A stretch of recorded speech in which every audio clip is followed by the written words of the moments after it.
Hamza Ali Abbasi and Naimal Khawar are outstanding actors in the Pakistani drama industry who have declared their disassociation from the showbiz industry after getting married.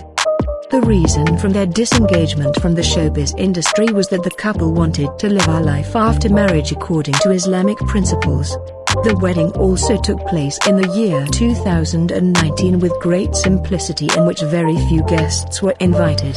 Very few people from the Pakistani showbiz industry also attended because the wedding invitation was not given to everyone.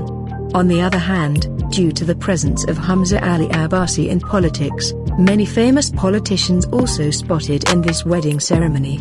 After the marriage, Allah Almighty blessed the couple with a son in 1 year. Hamza Ali Abbasi and Naimal Khawar named their son Muhammad Mustafa Abbasi, whose pictures were also shared on social media. So, let's take a look at the beautiful pictures of Hamza and Nimel's son Muhammad Mustafa Abbasi.